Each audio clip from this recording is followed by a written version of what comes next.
An optimist finds a lot of opportunities in every difficulty. A pleasant morning to one and all present here for this national webinar on employment opportunities for students of literature conducted by the PG and Research Department of English, Jamal Muhammad College, Trichy. In the event of probing him vast, he is nowhere, though beyond his names, he is everywhere.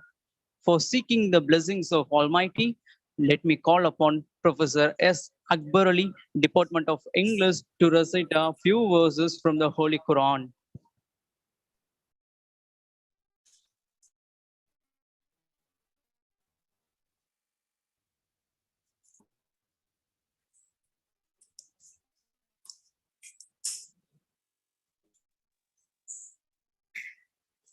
أعوذ بالله من الشيطان الرجيم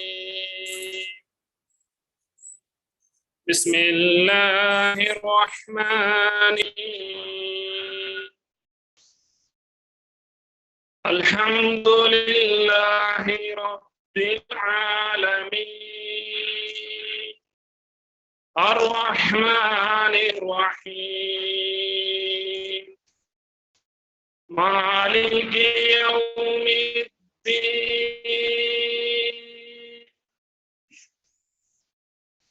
إياك نعبد وإياك نستعين اهدنا الصراط المستقيم صراط الذين أنعمت عليهم غير المغضوب عليهم ولا الضالين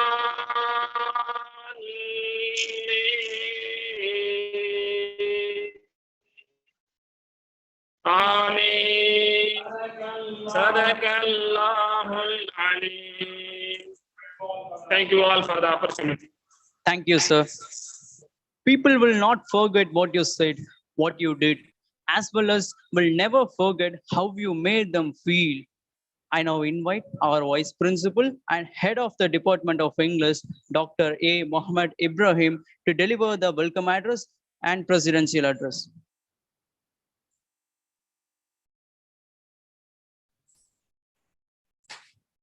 In the name of the Almighty, the most benevolent and the most merciful, I begin.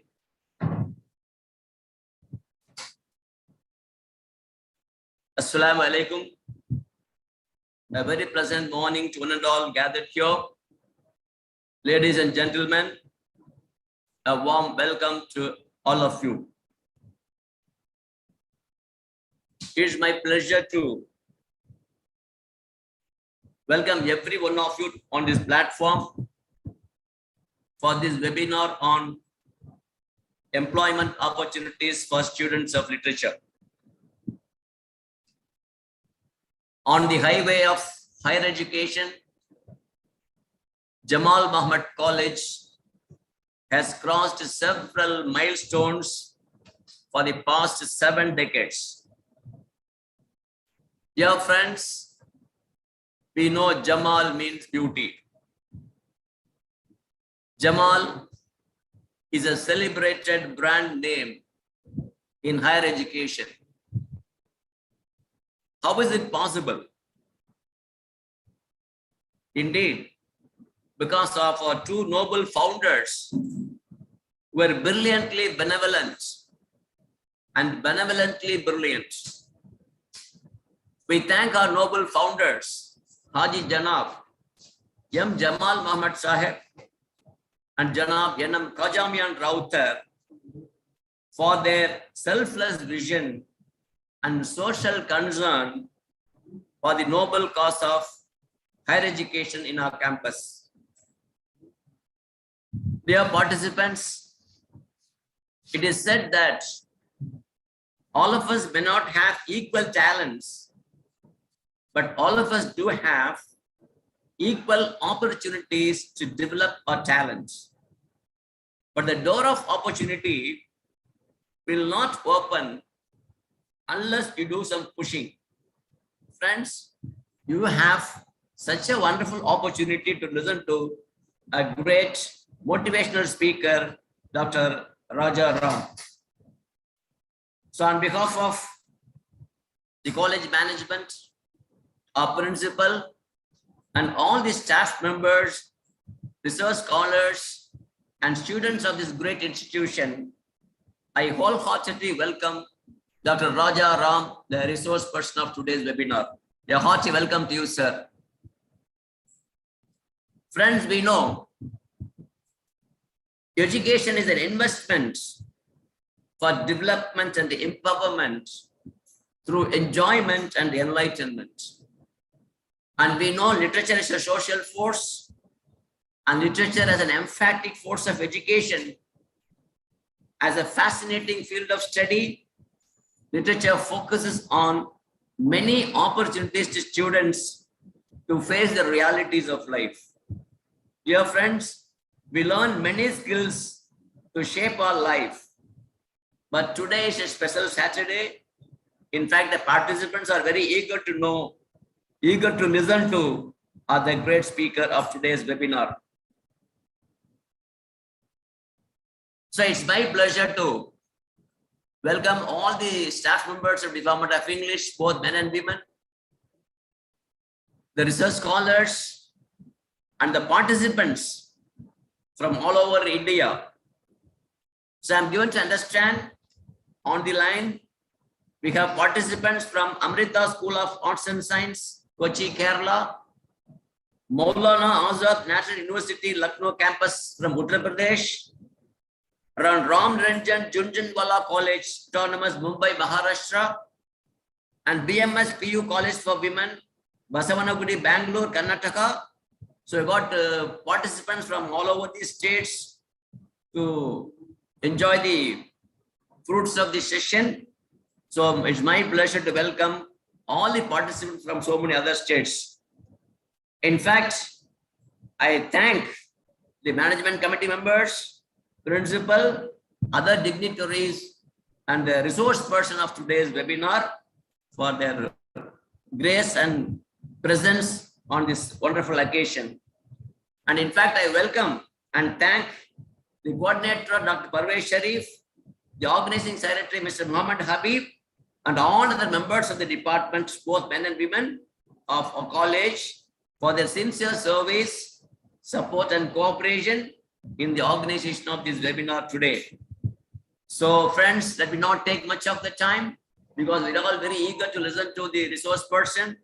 So I take this opportunity to welcome every participant on this platform, and I wish everyone a grand success and a fruitful session today. I welcome and thank every one of you for your active participation. Thank you very much. Wish you all the best.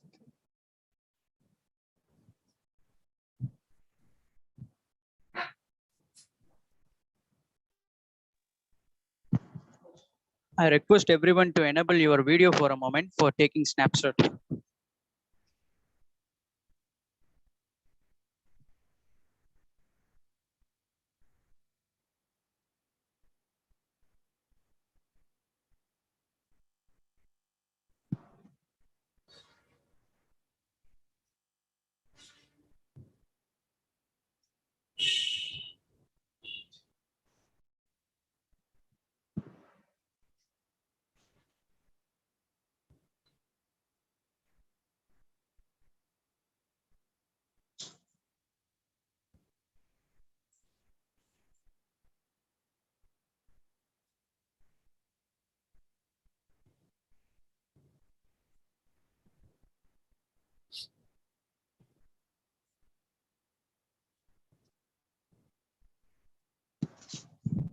The mediocre teacher tells, the good teacher explains, the superior teacher demonstrates, the great teacher inspires.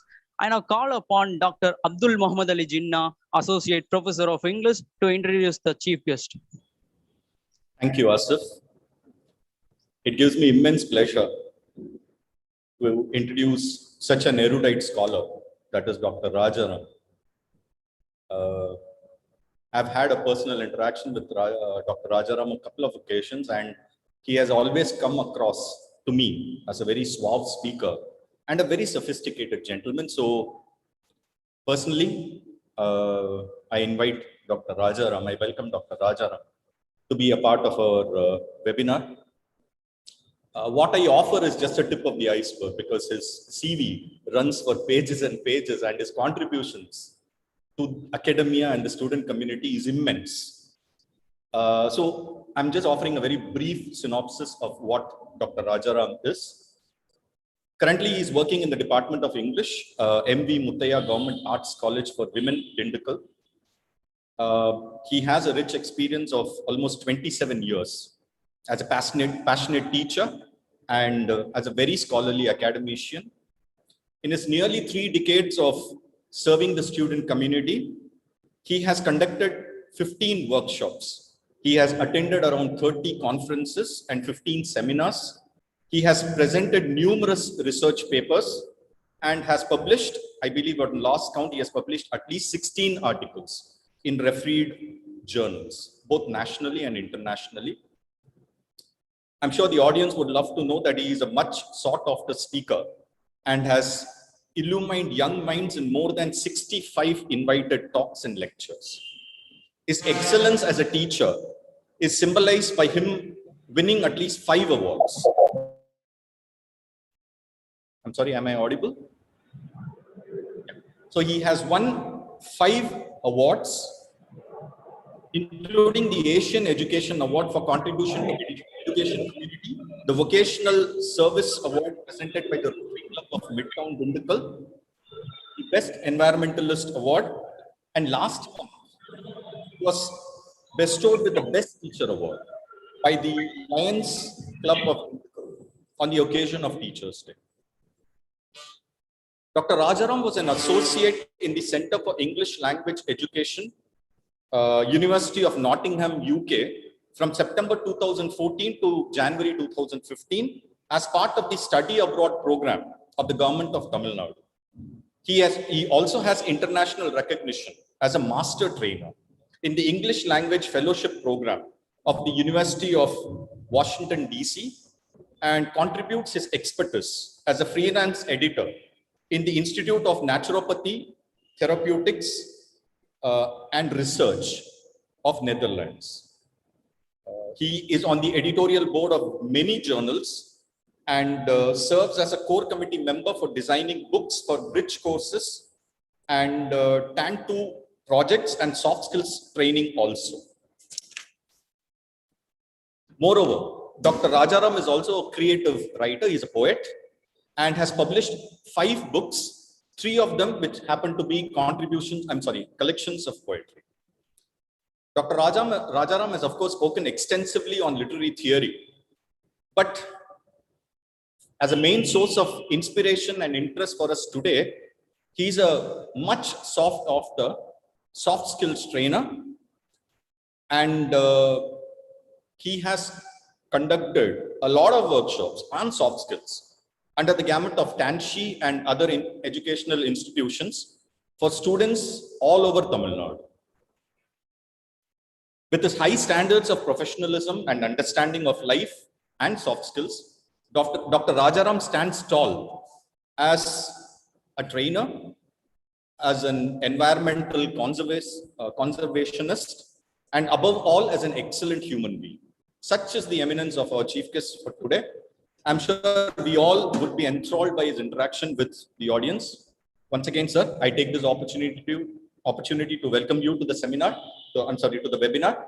And with those brief words of introduction, I hand over the mantle again to Asif. Thank you so much. I kindly request everyone to switch off your cameras. Be still when you have nothing to say. When genuine passion moves you, say what you have got to say and say it hard, since it takes decades of preparation for each minute of preparation. I heartily welcome our honorable chief guest of today's webinar, Dr. M. Rajaram, Assistant Professor of English, MV Muttaya Government Arts College for Women, Dindigul. Welcome you, sir. Good morning, one and all. I hope I am. My voice is clear on the other end. Okay. It's really a great pleasure to be part of a webinar conducted by Jamal Muhammad College.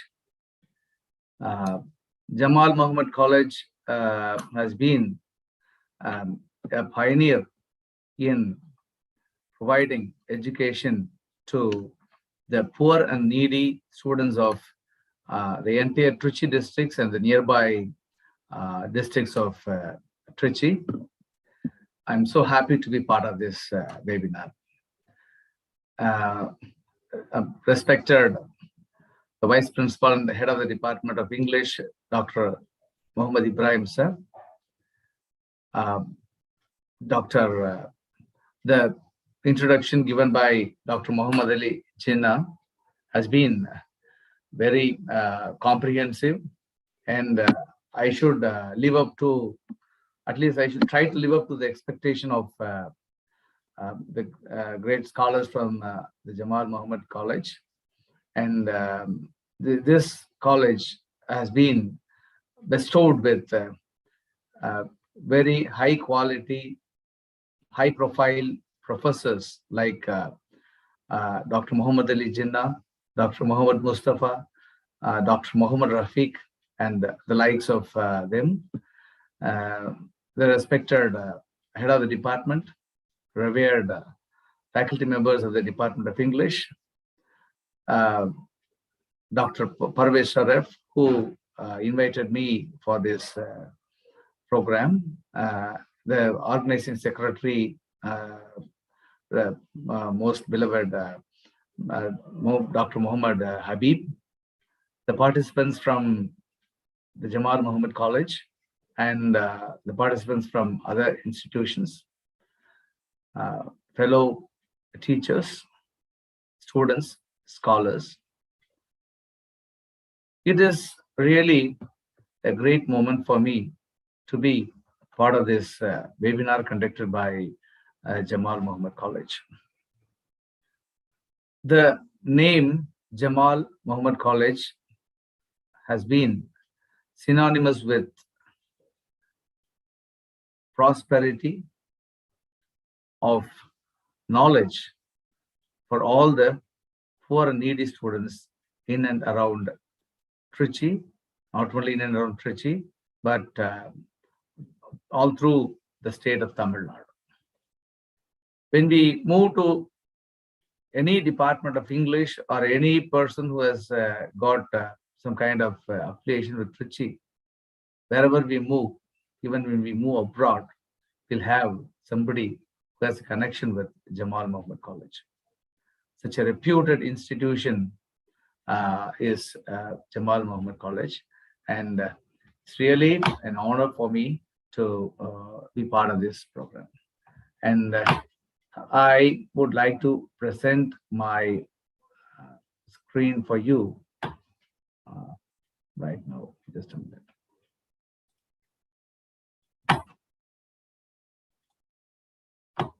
So I take this opportunity to thank each and every one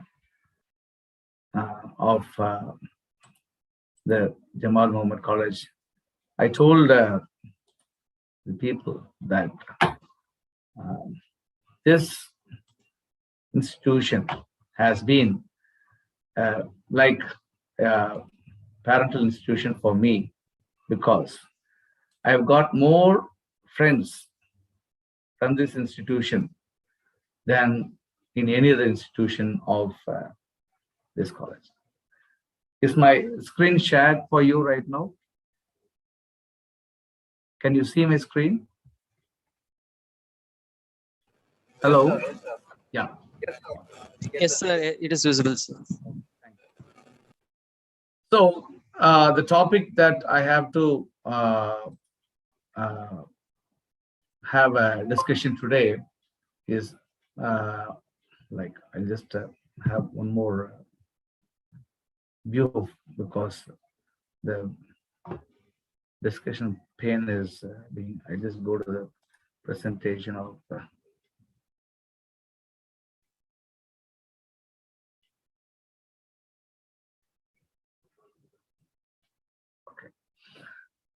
employment opportunities for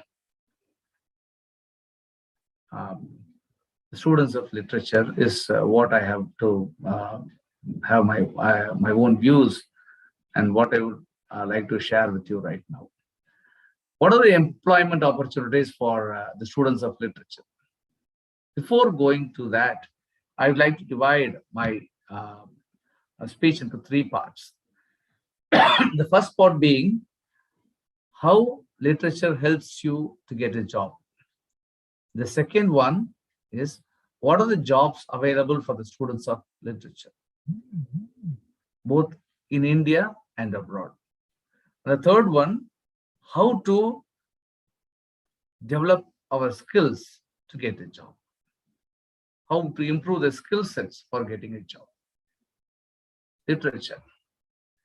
Literature is a composition that tells a story, dramatizes a situation, expresses emotion, analyzes, and advocates ideas.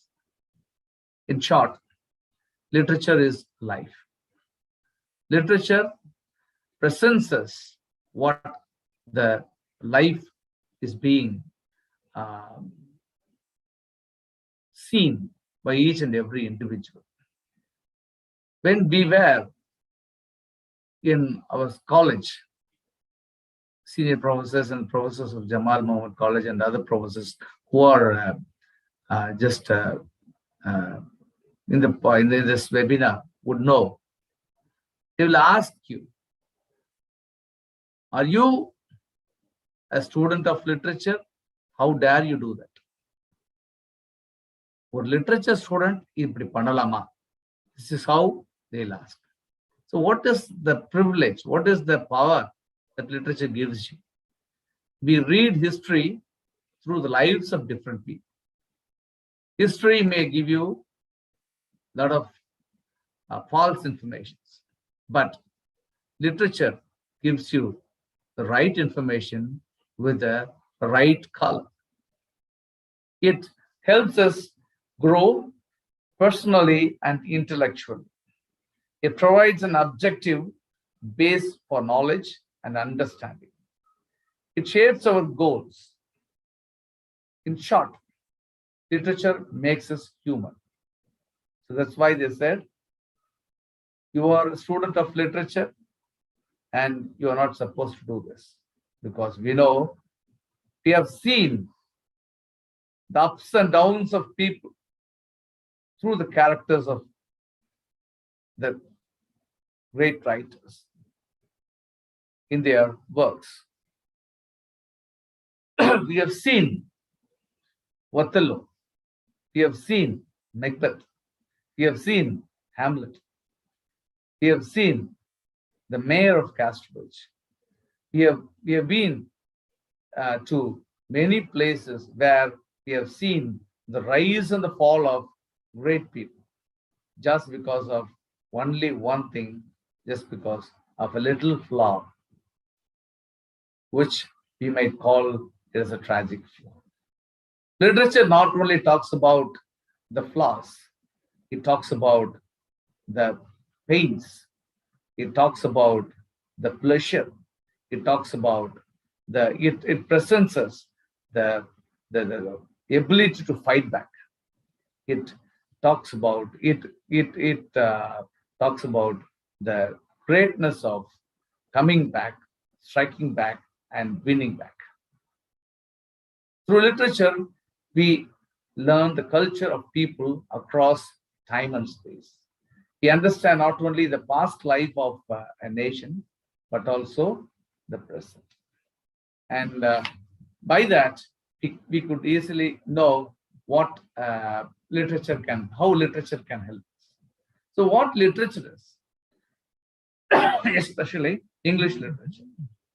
Literature provides us a scope to understand the language.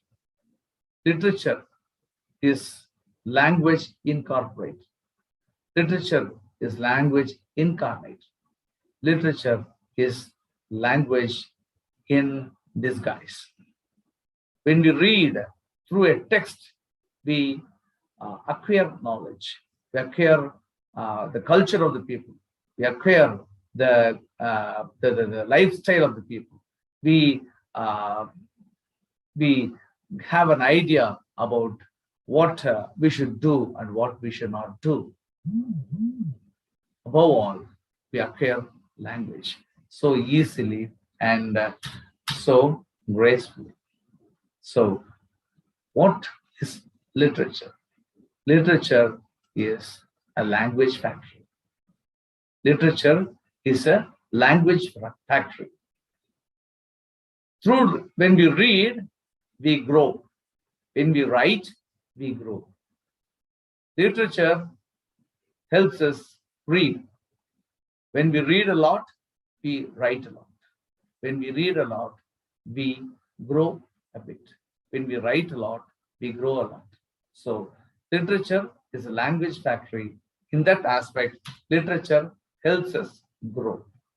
So here, whatever we all know that we are talking about English literature. English literature makes us grow.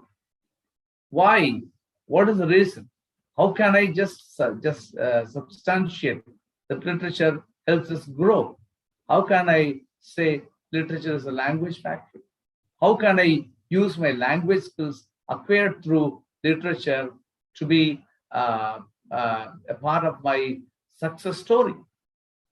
So, reason is when we acquire knowledge, we can move all over the world. English is a global language. See where it has been spoken and how it has been spoken. What are the different varieties? What are the different kinds of English spoken all over the world? You've got American English spoken in Canada. You've got American English spoken in the US and American Samoa. You've got British English spoken in Caribbean and British Islands, South Asia, Southeast Asia. The English is spoken in these areas are different. We've got British English spoken in East Africa, West Africa, and South Africa. We've got British English spoken in British Philippines, Australia, Papua New Guinea, and New Zealand, and etc. Fiji, so on.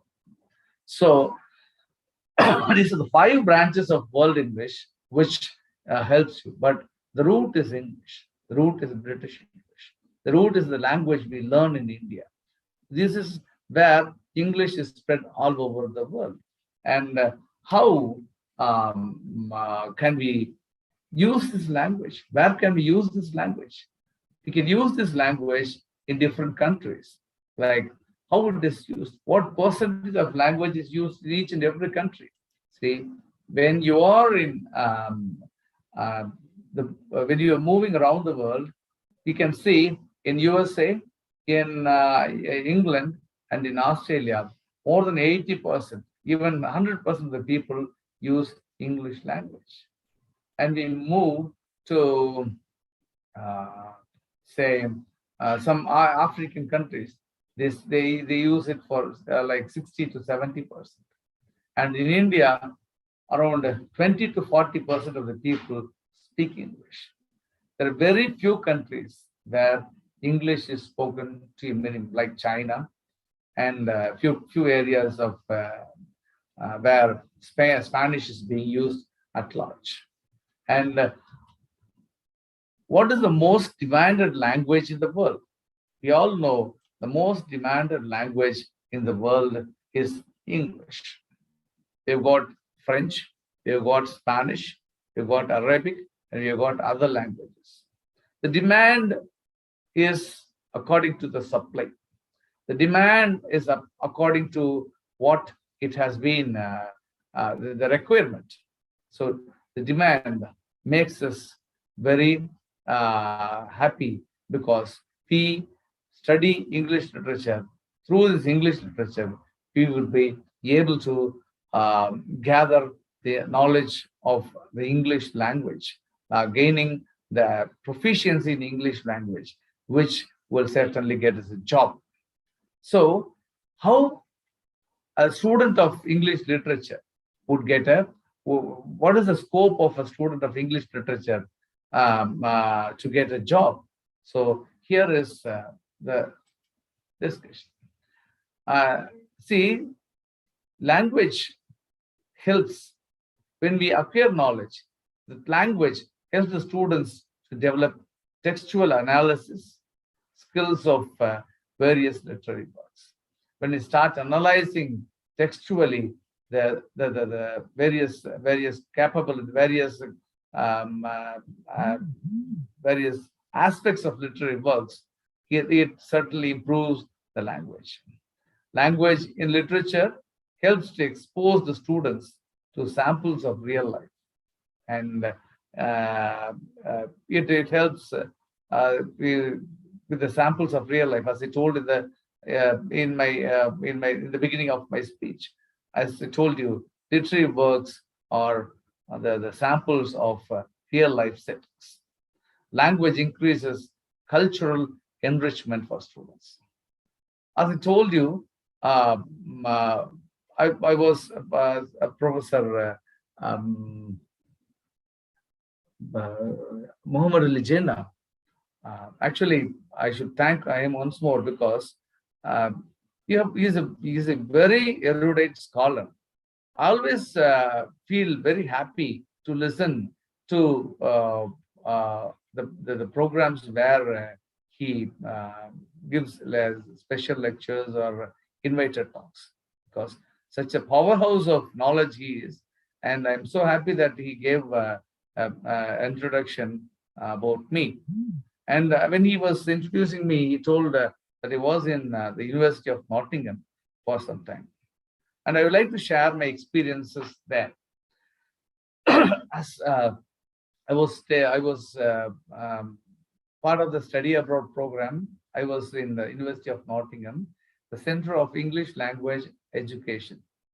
And during my stay there in the UK, I was able to visit all through the nooks and corners of England, because I had my friend Dr. Vasudevan, who was head of the Department of English in Government Arts College, Gudumbalpet.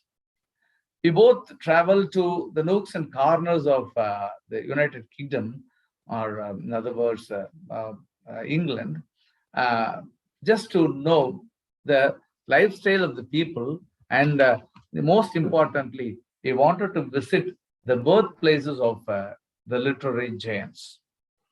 And in that process, we were able to visit people. We were able to see the various dialects of English spoken in England. I was in Nottingham. I was trying to board a bus. I could not figure out which bus I should board to move to another campus of Nottingham.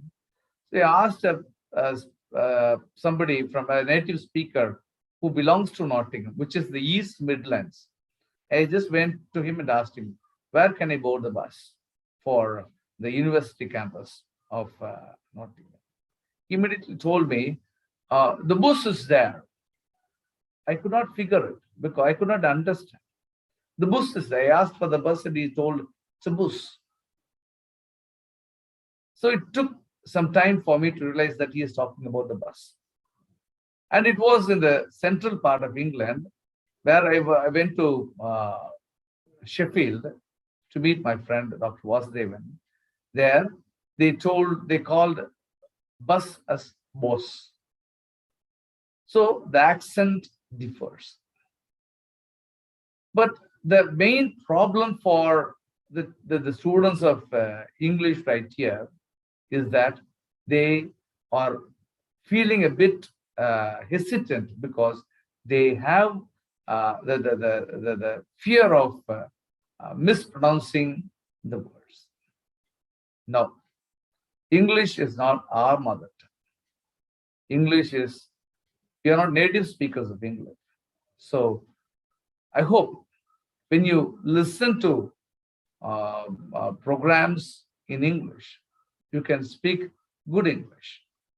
Your English might not resemble that one that is spoken by a native speaker.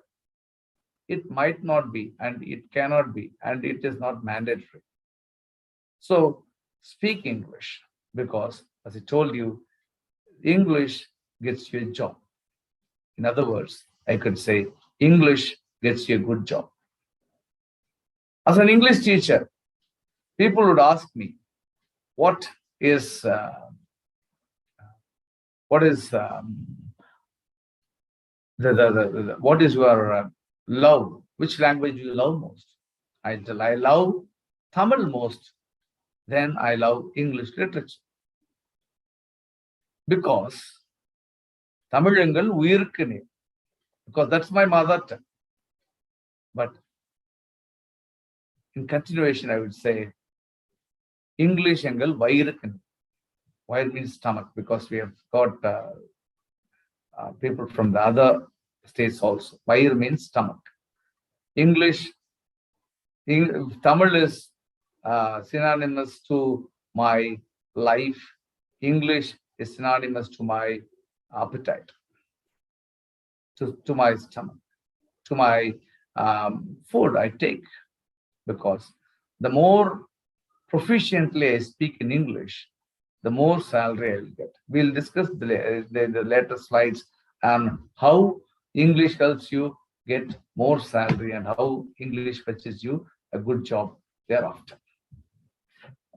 When students of English literature study about the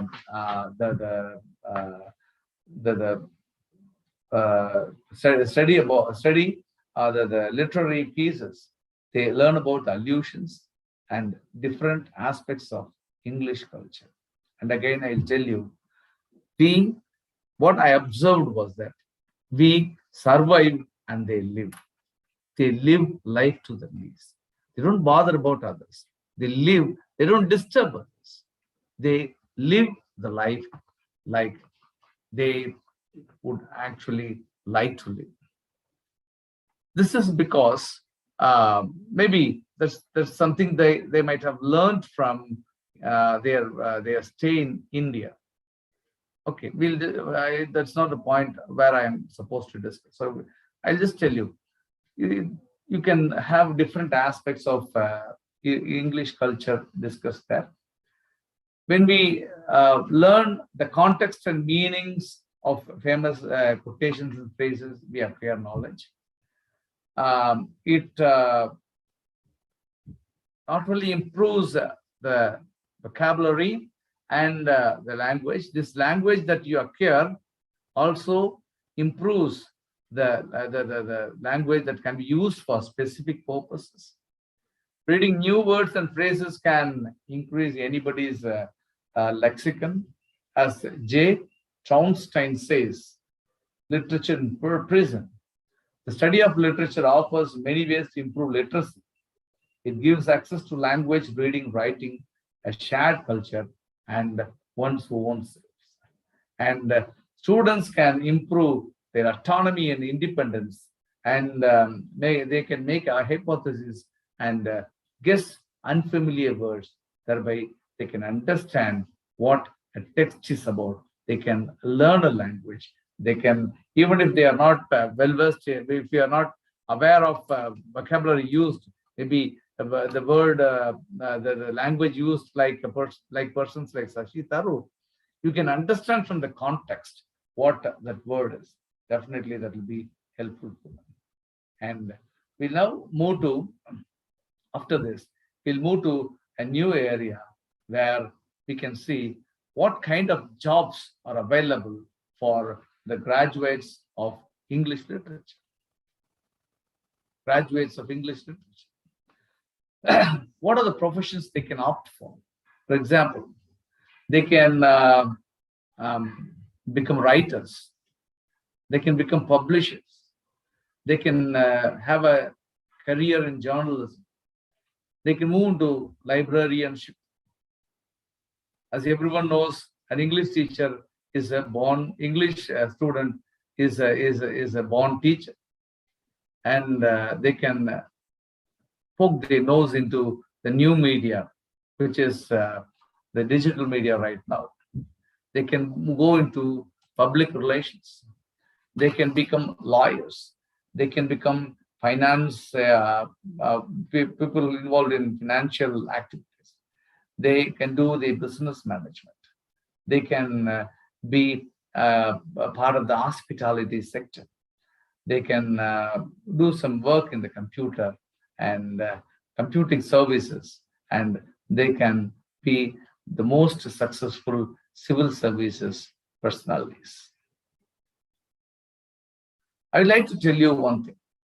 We've got a lot of jobs listed at the other side: corporate communications, science communication, international sportscasting. These are the new jobs that are available for the students of the graduates of English literature. You can just go through them, and they can become poets, they can become writers, they can do some kind of freelance magazine writing, they can become technical writers, they can become translators. Translation is one of the highly paid jobs in India and world over. And they can be non-profit grant writers that would fetch you a lot of revenue. And as far as the business management is concerned, I like to tell you one thing. It was in the year 2010. It was the year 2010. Business management, MBA. You know, the best MBA institution, the institution that provides business management, masters in business management, business administration, Indian Institute of Management, Ahmedabad. You know, that's the best institution available in India. I came across a news that the last one, everyone who entered into the premises as a student of IIM during that year got placed. And I got an information, I read in a paper that said that the last, maybe the 200th student got placed for a salary of 36 lakhs per annum. 36 lakhs per annum. That is 3 lakhs per month. That is 3 lakhs per month. That's a big salary for a student. Like, for example, you are in the final year of undergraduation. If you work hard, if you can go through the entrance examination for the business administration, and if you have completed your MA, and if you are bent upon getting, if you're inclined towards business administration, if you work hard, if you write the GMAT or CAT examination, or the entrance examination conducted by the Indian Institute of Management, you can easily get an admission there. This is 2021. By 2023, you would be graduating from IIM Ahmedabad. This was in 2010. The last student who was admitted with the least score got a job of for a salary of 3 lakhs per month. That's a big amount. Like next 2 years, you have the capacity to earn 3 lakhs per month. And it was so astonishing. I was taken aback when I went through the information that I got in the same news article. The student who got the first rank was placed first as #1 student on the batch, was placed for a salary of 1 crore and 10,000, 1 crore and 10 lakhs, 1 crore and 10 lakhs. The last student got a placement of 36 lakhs per month. The #1 student got, 36 lakhs per annum. The #1 student got placed for a salary of 1 crore and 10 lakhs per month. That's around 12 crores per year. It is not easy to earn 1 crore rupee with nothing in your hand. If you start a business, you have to invest a lot. But the investment here is your knowledge. You can become one business administrator. There are other jobs which I have listed here, which would be helpful to you for getting, like even a lawyer in Delhi Supreme Court earns in crores. And you can be part of that when you go for a BL program, Bachelor in Law program, after your BA or MA. And these are the different jobs that you have in for the students of English literature. You got teaching jobs in schools, colleges, universities, teaching English and abroad. And in the University of Nottingham, as I told you, I was associated with Sealy, Center for English Language Education, and I was affiliated to MA TESOL program. That is MA teaching English to students of other languages. It's not MA English or MA English Literature. It is MA TESOL. And there were 30 students from 28 countries. 30 students from 28 countries. What was more intriguing was that there were 29 girls, students from the Far East to the South American countries, from UAE to India, to Burma to China. We had students from all over the world, 29 students, girl students from 28 countries. There was only one boy, his name was Jack, and he was from Hong Kong. They did the MA TESOL program, and they moved to countries like Spain, France, China, and other countries, and they teach English to students of other languages. Teaching English to students of other languages. That is one area where you can get jobs in countries where English is not the mother tongue. The native speakers don't live, and that is where you can get a good job. And the second one is being part of helping social work, youth work, probation work, nursing, housing. You can be part of that. And the genre of information, you can become part of the librarianship, maintaining the archives, information officer in the library. You can be a bookseller. And into media, the journalism, the publishing, TV and radio, copywriting, event management, and even the latest digital media also. And you can move into the public sector, like civil services, health services, local government, police and armed services. And you can be a part of that advertising. One of my friends who did BA English when he was doing MA was a creative director, one of the most reputed international advertising agencies. He was earning like 10 lakhs per month, even in 2010-15. So you can understand the amount of salary you can get there. You can be in the public relations area. You can be in the marketing domain. You can move into the retail management, and you can be a salesperson. And professions, you can be a law professional. You can become a lawyer. You can move into HR. You can, if you have some kind of mathematical ability, you can move into banking and accountancy and the insurance areas. You can go for postgraduate studies. You can go for a student of BA English. They can move to MA English.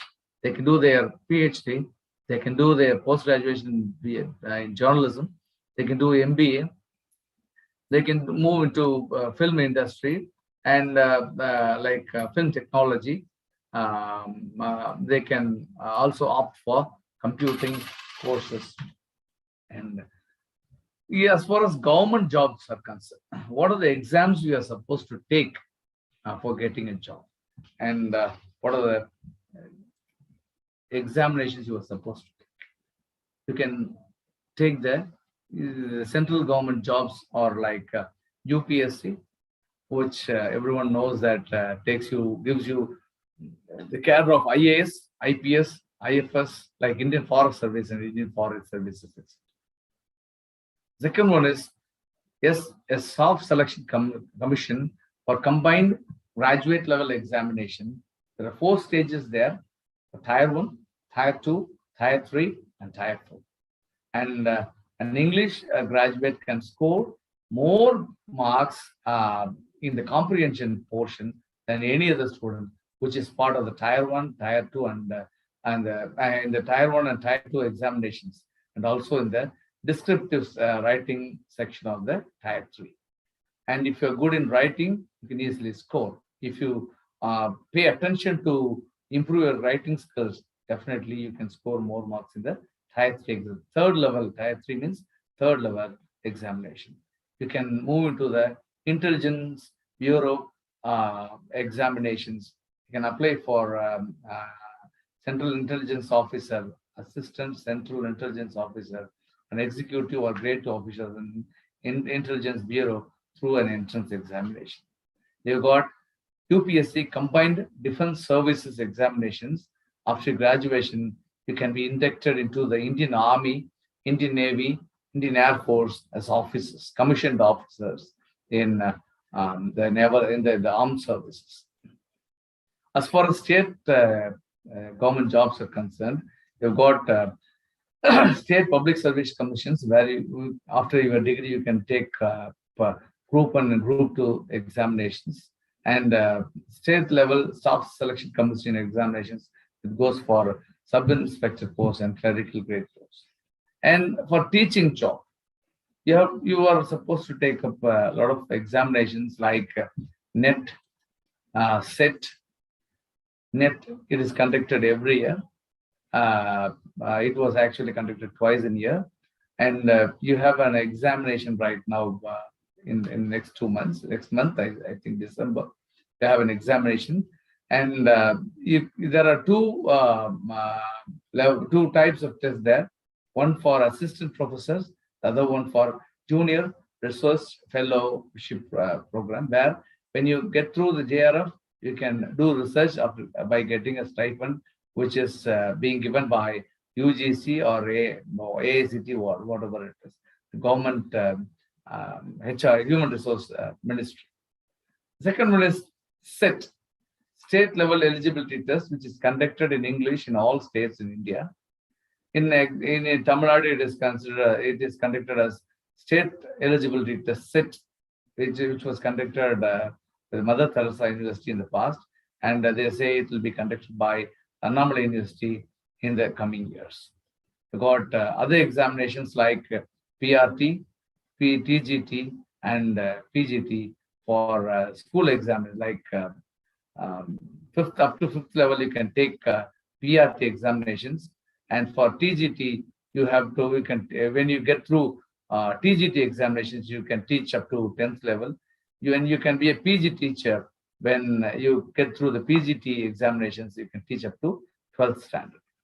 There is another thing which is called the CTET, which is Central Teacher Eligibility Test, where you are eligible to teach in central government of India, and you've got STET, which is eligible for only the particular state.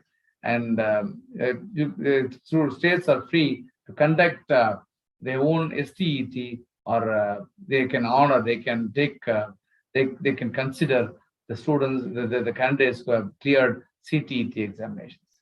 Got TRB, which is conducted by the Tamil Nadu state government, which focuses on getting jobs for students of for candidates with the certificate of TRB pass. And when you are planning to move out of the country, when you are going for higher studies, or when you are moving to other countries for a job, the thing that is mandatory for you is to get a pass in, get a good score. You cannot say it's a pass. You should get a good score in Toefl and Ielts. What is Toefl and what is Ielts? Toefl is test of English as a foreign language. Test of English as a foreign language. And IELTS is International English Language Testing Systems. International English Language Testing Systems, which is called IELTS. And what is the difference between TOEFL and IELTS? See, both the examinations are being recognized worldwide. IELTS is something that came into existence only a few years back. TOEFL has been a testing agency conducted by Educational Testing Services for more than 2-3 decades. TOEFL's structure and language is basically academically focused. So there's a difference between TOEFL and IELTS. IELTS, they say, TOEFL and TOEFL, TOEFL and IELTS, IELTS. And a test of English as a foreign language has the following things. Its structure and language is more academically focused. And TOEFL is a trademark of Educational Testing Services, which is a private non-profit organization. And speaking session format is computer-based. And there are no breaks during listening, reading, and writing sections. But speaking portion can be taken up to a week before or after the rest of the test. And TOEFL is accepted by more than 9,000 organizations globally, including 3,000 US institutions. Whereas in IELTS, International English Language Testing System, it is more real-world communication. IELTS students take IELTS on paper. They don't take it on computer. They take it on paper, right? And IELTS is conducted by British Council and IDP, IELTS Australia, and Cambridge English Language Assessment. These are the agencies that conduct IELTS examination. The speaking session format is in person with an examiner, and whereas TOEFL has another format which focuses on the computer-based speaking session. And I hope there is a mistake here.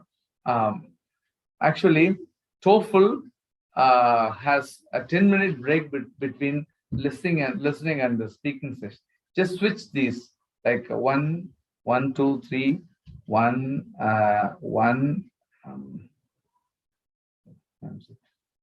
2, 3, 4, 5, 6th column, where you should say TOEFL has a 10-minute break between listening and speaking sessions.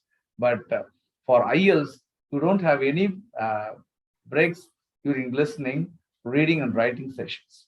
But speaking portion can be taken up to a week or before or after the rest of the test. So the penultimate column should be interchanged. I'm sorry for the trouble. TOEFL is accepted by more than 9,000 organizations globally, including 3,000 US institutions.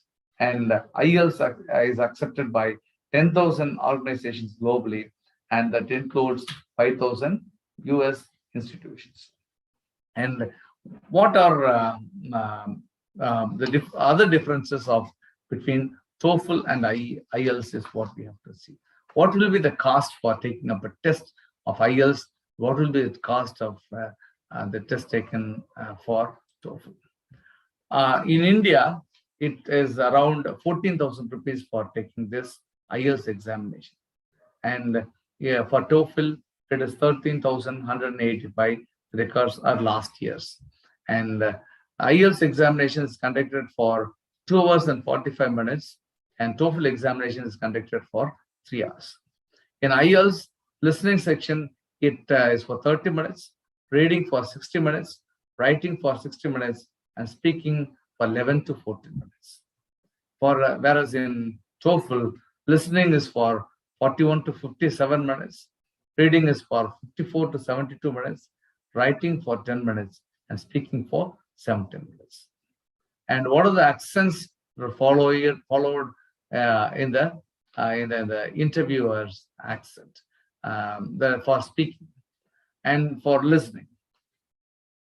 Australia, Canada, New Zealand, the UK, and the US for Ielts, and Australia, Canada, New Zealand, the UK, and US it's also the same for Toefl. And test dates per year. Test date, there are 48 dates where you can take the tests, and more than 50 for Toefl.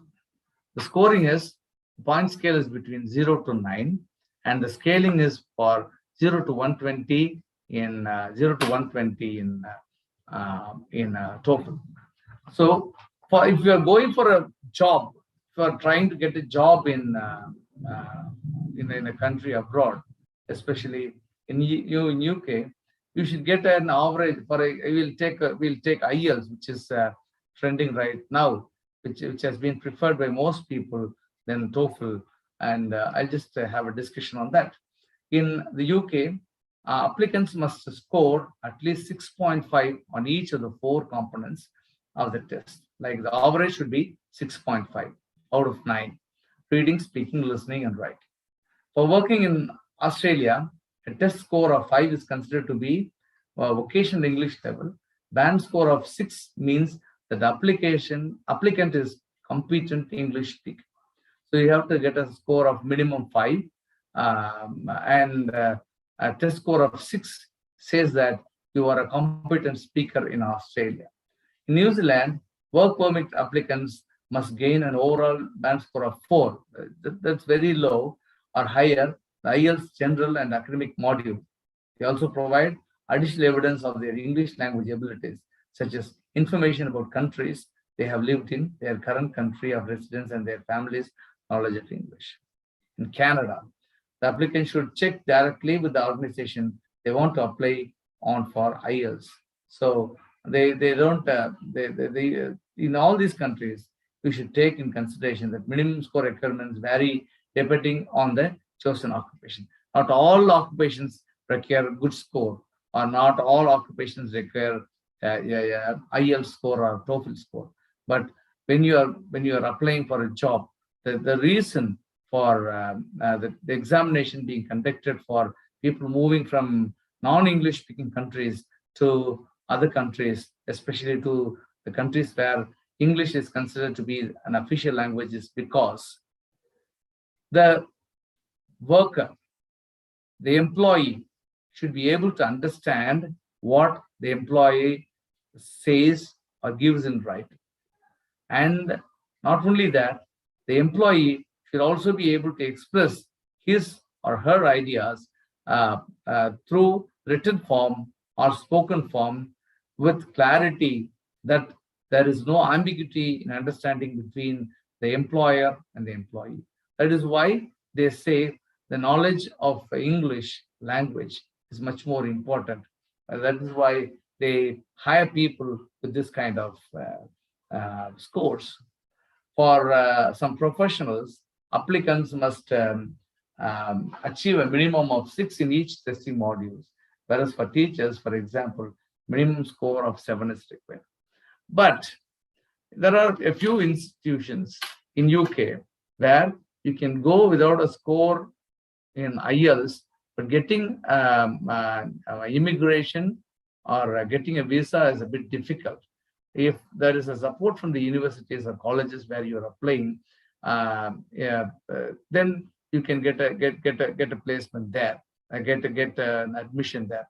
But you have to go through a course which is called in-sessional training program.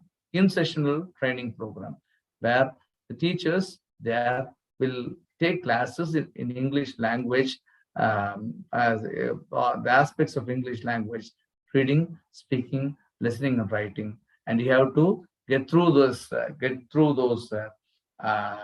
tests for getting qualified for a degree. And the other job which we can look into as the hot job, the hot jobs are available for the students of English literature, is in the field of journalism. In the field of journalism, what are the jobs available for the people in the field of journalism. So we have jobs such as communications coordinator in a journalism, in a newspaper or a print media or visual media, even in an audio medium or print medium, or you can say the visual medium. So the salary will be, if somebody is qualified enough to get a job, that person will be getting a job ranging from 3 lakhs to 9 lakhs per annum. The second one is reporter or a correspondent. So they'll get a salary of minimum of 1.6 lakhs to 10 lakhs per annum. That depends on the experience and the expertise. Third one is copy editor. The salary of a copy editor, the copy editor is an important job which has a high contribution during the time of printing and editing, and he or she gets a minimum salary of 1.5 lakhs, the maximum of 6 lakhs per annum. That's 50,000, like 10,000, 12,000 to 50,000 per month. An editorial assistant will be getting a job of 1.2 lakh per year and to 4.3 lakhs per year. Digital content writer. This is one hot job where everyone is looking into. I'll just discuss the importance of content writer in the next slides that follow. In a slide that follows after this. The photojournalist. This is a very cumbersome work where the photojournalists have to move to places to take photograph. The right photograph will give you an excellent story. So the importance of a photojournalist is as important as a normal reporter. He earns between 2.5 lakhs to 5.2 lakhs per year. Broadcast reporters, proofreaders, and cartoonists are other jobs. And what are the other jobs available in the journalism? Like this is the journalism job hierarchy. This is where you see the publisher is on top, followed by editor-in-chief, followed by next comes managing director, and the other person who is down the hierarchy is assignment editor, visual production specialist, news editor. There are 3 types of news editors. One is the editor has got 2 assistants, like 3 assistants for a news editor. They are deputy news editor, chief copy editor, and copy editor. We've got sub editors, photo editors, resident editors who stay there, forever, and you've got bureau editor. And for journalists, as I told you, the entry level it will be between 1.5 lakhs to 2.5 lakhs. Earlier career, if you are a bit successful, you will be getting a salary of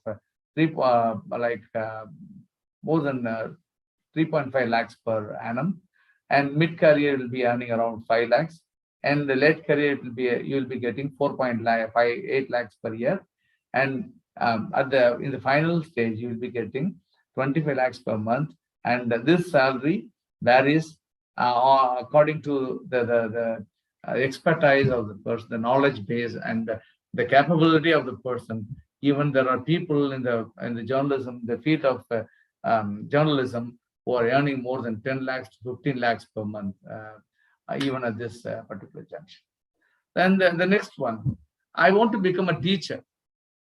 I want to be a teacher, not in India. We know the salary of teachers in India.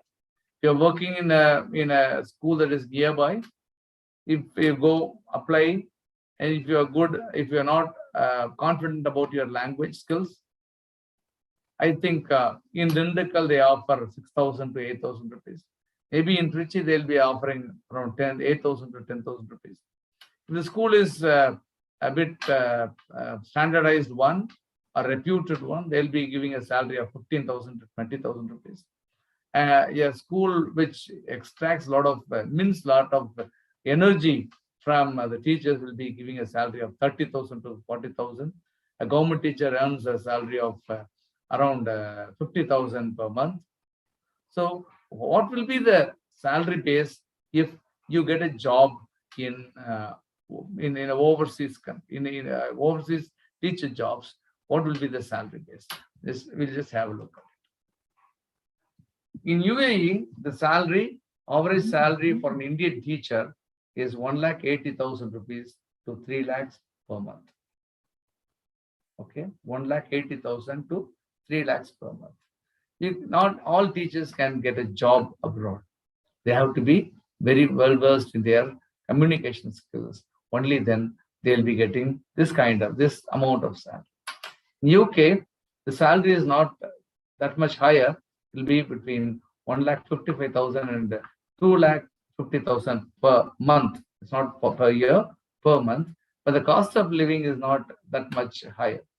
And Middle East, other than UAE, Middle East, I'm sorry, like in countries like Singapore, you'll be getting a salary of 2,20,000 per month to 3 lakhs per month. In Japan, you'll be getting a salary of around Eastern country, 1,50,000 to 3,75,000 per month. Canada, a teacher can get a salary of 3 lakhs to 5 lakhs per month.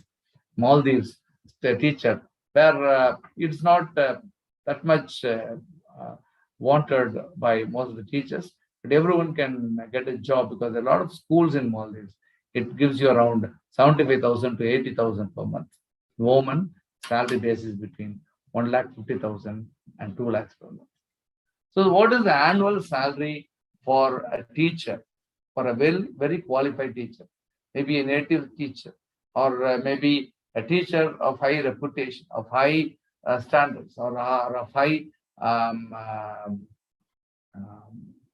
capability of high excellent teaching skills from other countries. The salary is around 42 lakhs in annual salary, of 42 lakhs in USA, 54 lakhs in Canada, 34 lakhs in Germany. This is starting pay. In Australia, it is 32 lakhs. England, it is 26 lakhs. In India, it is 2 lakhs per year. And this is how we live about. And you want to, what are the other jobs available? And in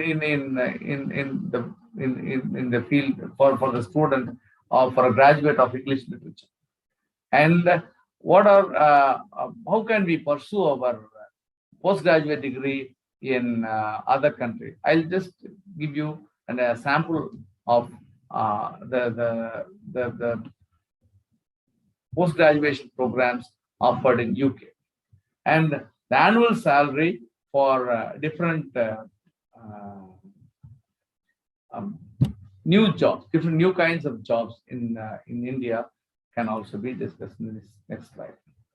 And the new jobs that gives us new hopes are the social media manager. This is number one job.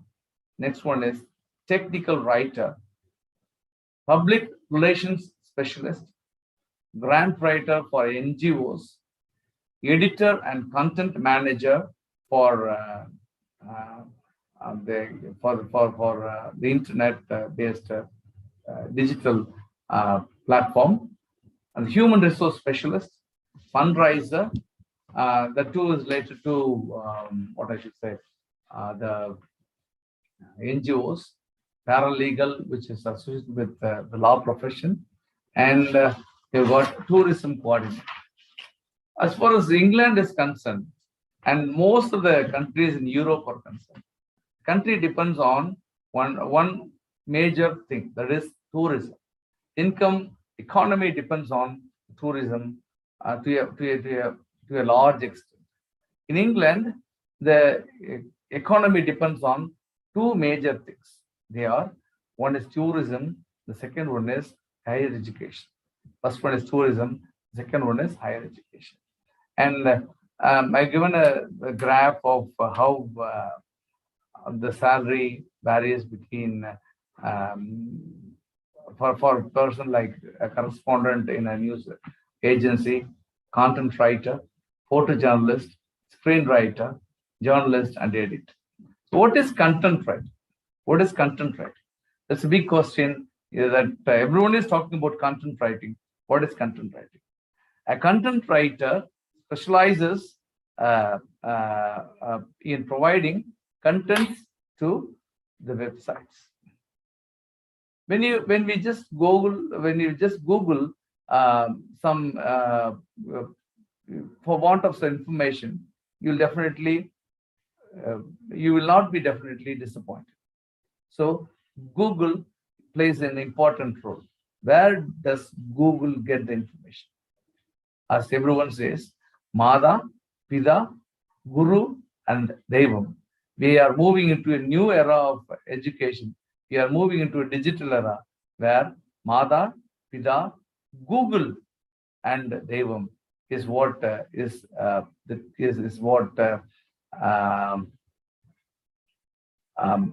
are moving into. This era is an era where Google takes up the role of a teacher. So the content that are seen in Google search results are provided by the content writers. They earn a lot by being the content writer. A person who organizes certain things will ask you to provide a content, and you have to provide a content on any area in which you are asked to do. But how can you gather information? This is almost like writing a research paper. You can refer to various papers to come to a conclusion. Work and you come to a conclusion. And content writing is a process of planning, writing, and editing a web content. Web content is what you call as web content writing. So I've also presented a comparative map of Indian and UK master's degrees. The course duration in India is 2 years, whereas in UK it is 1 year. Almost in all institutions is 1 year, but in certain institutions they give for 2-year programs. And course content great spread of core models. Less core model, but more electives are given in UK syllabus. Research requirements varies among institutions. Great weight on independent research. I told you when I was in the UK, there was a conference which is called East Midlands English Conference, where there were 2 aspects that were discussed, and I presented a paper. Dr. Vasudevan presented another paper, where we emphasized on a point like pronunciation is important, but as long as somebody is able to make the other one understand with ease, it's not necessary that you have to follow the perfect pronunciation. If you follow that, it's okay, but it cannot be true for all the people. It depends on the vocal cord presentation. It depends on the basic understanding. A Chinese person cannot pronounce like a native speaker. An African cannot speak like a native speaker because they have got their own physical disturbances. So that was one thing. The other one is in European countries, especially in UK or US, you have to publish or you will perish. You cannot take photocopies like as you do here. You have to get the permission of the librarian. You cannot take like cover to cover photocopies. That is against copyright, and you will be penalized. So, like if somebody publishes, there will be a lot of buyers for the book. We don't buy books. We just photocopy and we photocopy, and that will be the book we'll do. Maybe there are a lot of reasons behind that, but that hinders the publishers, that hinders the writers to indulge in publication. So they buy books and they publish a lot. So in India, in UK, it is publish or perish. In India, as you see, the publication should be made by the self-interest by the publisher should be self-publishing personality, and it involves a lot of money. And when you publish quite often, you publish and perish. England, it is publish or perish. In India, right now, it is publish and perish. And that if there is a time when every publication, the government is making publications, research activities mandatory, that is actually a good sign. And if you start doing research with the population that India has, India will definitely be the world leader as far as education and research is concerned. And quality assurance, voluntary accreditation is there. Mandatory periodic review should be made as far as quality assurance is concerned. And in the University of Nottingham and in other universities, for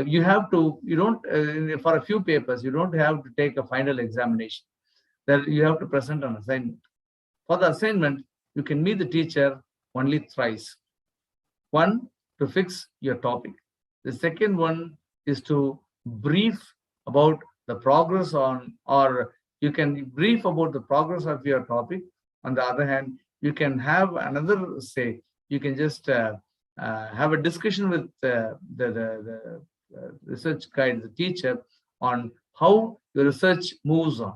So, and after that, you'll be submitting the assignment. The assignment should be submitted online. For example, you have to submit it by 4 p.m. today evening. The submission platform closes at 3:59 tonight, today evening, and you cannot submit anymore, and you will not get a degree. If there is any genuine reason, you have to get the permission of the Vice Chancellor for submitting it for a late submission.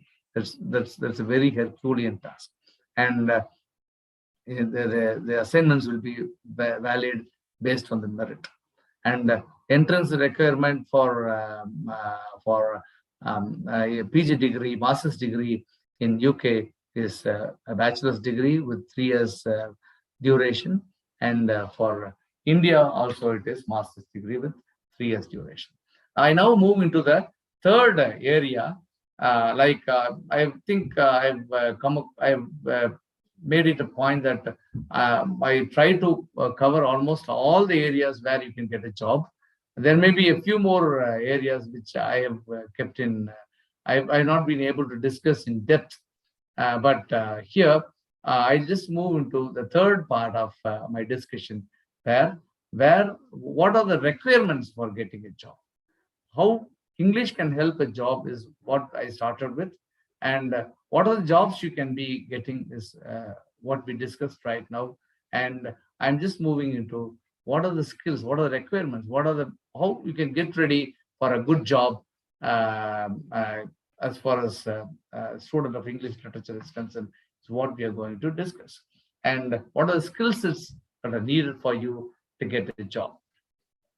And as far as the skill sets are concerned, you should have good communication skills. You should be highly collaborative. That is, you should be a team person. You should be doing multitasking. You should be problem solving. You should not create problems. You should be helping in solving problems. You should have the capability of good leadership. Good leadership means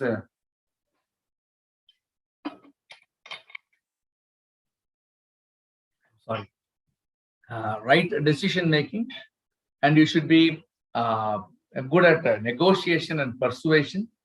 You should maintain the integrity. You should take up the initiative, and you should have the inquisitiveness. You should have the eagerness to learn a lot. As far as communication skills are concerned, we as students of English literature and teachers here know that we should have 4 skills. They are verbal skills, non-verbal skills, visual skills, and written skills. Verbal skills, non-verbal skills, visual skills, and written skills. What are verbal skills that are needed? For verbal skills, you should use a strong, confident speaking voice. Use active listening. You listen a lot, you speak a lot. We should avoid filler words word fillers and thought fillers should be avoided. You should also avoid industry jargon, and you should use it only when it is appropriate. And the non-verbal means you should also consider the physical emotions of the listener. Even our physical emotions should not be intimating, giving a lot of information to the other person who is on the other side. It should be intentional, and it should be about non-verbal communication. And body language is much more usual. And as far as visual communication is, we should ask others before including visuals. Like when I talked to Dr. Powers, I asked him, can I present a PowerPoint? He said yes. So this is the visual thing that will help you definitely improve your comprehension. And we should also consider the audience, because I have been talking for almost a very long time, and I should make sure that you are not getting bored. I'm just trying my level best. I do not know how much successful I am, but I am just carrying on with the work.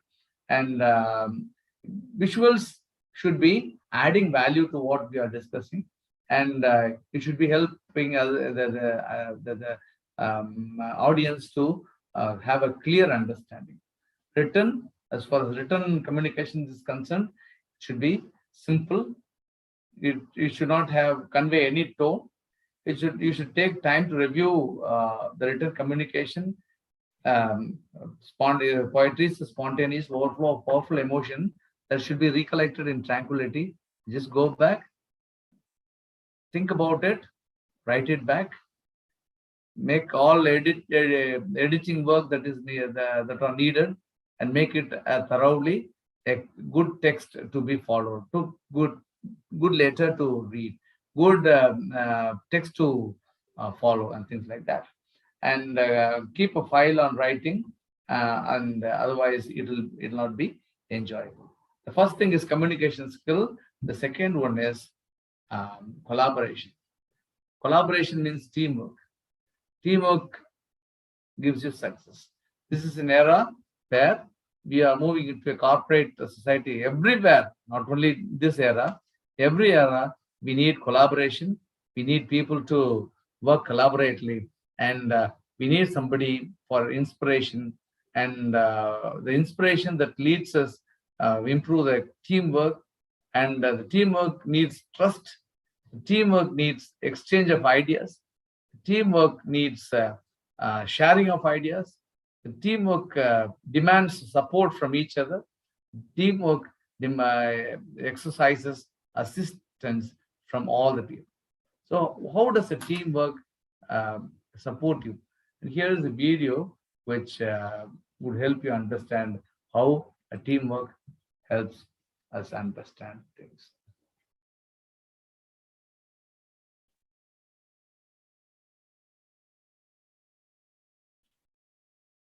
See, climbing the wall is a Herculean task. It's a big task. But when they work as a team, it is not that much harder, and they can easily overcome. And see, even the last person was able to climb so easily. And the other thing, the third one, which the third skill which we need is multitasking. We cannot do a task we cannot focus on a simple task, and you cannot proceed on the same task for a long time. Multitasking is something we should learn from our mothers. Your mom is an expert in multitasking. Sometimes your dad is also. But mostly, a mom is a person, an expert in multitasking, especially when the mom is in the kitchen. So multitasking is something that you need. For that, you should write out your plan. You should write out a plan. You should have a to-do list, and you should have the job work done list that will be helping you to improve the multitasking work. You have to choose to work similar tasks and activities that are related to each other. Like, for example, you are doing some kind of writing. You can also do some kind of like photocopying or like going through some texts that are related to the work. So that sort of work you can be good at. You can use a tool or an app to help you accomplish multiple tasks at the same time. Take a break to review new information and go over some important tasks. Always plan ahead by start the most demanding task first. As far as the brain is concerned, multitasking is done by the prefrontal cortex that is responsible for multitasking. This prefrontal cortex, which I have displayed here, helps you in task processing, complex planning, and memory, and higher decision making. And if you are able to task the process, if you are able to make a complex planning, and if you are able to memorize, if you take things into your memory, and higher decision making is not a big deal for you, and it will be helping you to solve the problem. As far as problem solving is concerned, you have got a human brain here, which is divided into two parts. One is the right brain and the left brain. You know what right brain does and what the left brain does. And the right brain kindles you the creativity, the left brain does the activities you do regularly. So you have to use both the parts of the brain. As far as brain is concerned, there is a story. When Einstein died, the people took Einstein's brain, dissected them into 22 parts, and they found that his brain was used. They wanted to check the usage of his brain, and they found it that only 2% of the brain has been utilized. If Einstein doesn't know, God doesn't know, is what people say. If Einstein doesn't know, God doesn't know, is what people say. But Einstein has used only 2% of his brain. And again, there is a question. If Einstein has used only 2%, what about a common man like me? Any common man. And I just wondered, I should be using a negligible amount of the brain I am using. But actually, an average usage of a human brain by an average human being is 1%. So to be a genius and to be an ordinary person, it is just 1% of the usage of the brain that is needed. As this shows, the left brain gives you analysis, right part of the brain gives you the creativity. The right brain gives you idea, right brain gives you the music, like fine arts, left brain gives you education and the study. And if you trigger your right brain, definitely you can be a creative writer and a critical thinker. And what about critical thinking? Do we need to be critical thinkers? What is the use of critical thinking? So, because critical thinking is also something that you need to have every day in your workspace. Like, what is critical thinking and how do we use that? There are a few characteristics of critical thinking. Like, the people with critical thinking know their minds. They're honest with themselves. They don't cheat themselves. For example, to my students, I tell them a test should be conducted to test how much of knowledge you've gained from what is given for your test. For example, I've given a test of in Unit 1 of History of English Literature. And the students have written their test. Like what most of the students did all over the world during that pandemic during online examinations. Most of the students, I cannot say everyone, maybe the students from Jamal Mohammed or the participants here might have been very honest, but most of them did take the examinations in a different way. Like, the test is to test the amount of knowledge they gain from what is taught to them in a classroom. the unit 1 test that says that what percentage of knowledge you have gained in unit 1. So I've known only 40%, you get 40% marks. I've known 60%, you get 60% marks. I've known 85%, my knowledge base is 85%. That is the result that is needed. So an honest person, a person with a critical thinking will be honest within themselves. And the critical person, the critical thinkers acknowledge all truths. They accept the responsibility. They accept sound arguments. They don't speak out or spell vague arguments. Critical thinkers often overcome confusion and ask questions. If you have questions, you can ask, and that gives you the answers. ஏன் என்ற கேள்வி கேட்காமல் வாழ்க்கையில்லை. So that is where the creativity, critical thinking evolves. So critical thinking has the following questions embedded in them: who, what, where, when, why, and how. So if you are able to find the answers for these questions, 5 W's and 1 H: who, what, where, when, why, and how. And if you are able to find out the answers for this, and you will definitely become a critical thinker. That will definitely help you a lot. And if you are good at critical thinking, your leadership skills improve a lot. Because a leader, what are the different types of leadership? A leader is considered a leader because of the position he or she holds. And people follow a leader because they have to get a permission from the particular person.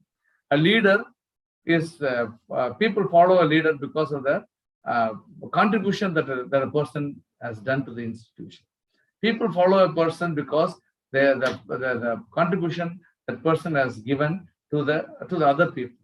The people follow a person because they have reached the pinnacle, like they gain respect. For example, the first person is somebody who has the right, so he has got a position. Second one is due to permission. Third one is due to protection. The fourth one is work for people development. And the fifth one is the pinnacle, the 5 P's of a leader.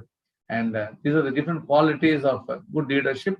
You should be honest, efficient communicator, knowledgeable person, consistency in your thought, visionary outlook, you have a vision on everything that on the future, selflessness, that is much more needed, courageous, you should have willpower, you should be honest. So these are different aspects of good leader.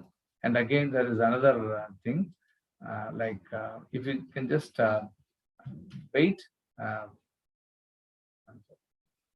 like a good leader, as I just give a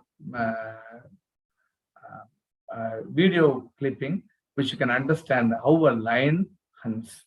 Like a good leader should be courageous. That's what here you can see. A lioness waits to take its prey, whereas a lion jumps, takes the prey, kills the prey, and all the other wild beasts take another course, and you have to take the prey at the right time. Like waiting and watching, you can never. This is the mark of a good leader. That's what you can say. For getting a good career, you should have career planning. I'm just moving a bit faster. For planning your career, you have self-assessment. We should have career exploration, career identification, and action plan. Self-assessment is knowing your strength and weakness. Socrates told, to know thyself is the beginning of wisdom. Next one is career exploration. The best way to predict the future is to create it, is what Abraham Lincoln told. And I hope I'll be sharing the PPT with you. You can just have a look at it. And the third one is, first one is career career self-assessment. Second one is career exploration. Third one is career identification. You can identify a career by asking these questions. What are you good at? Aptitude. What is your aptitude about? What you love? Your interest, aptitude, interest, and personality demands your career.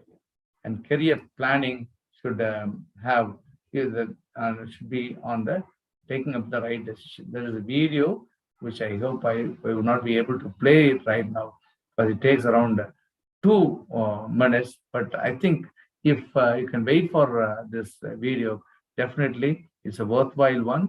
And it's about a person, it's about a team, football team that was in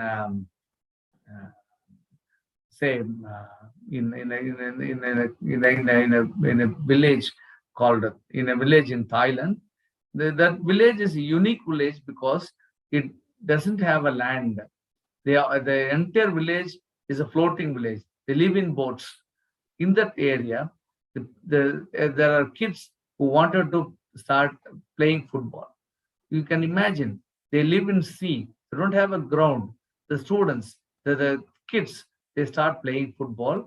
They start creating a football ground by rearranging the logs of wood they can find in a neighboring island, and they create a football team. And you can just see.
They are creating their own football ground in the sea.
follow plan and the parallel.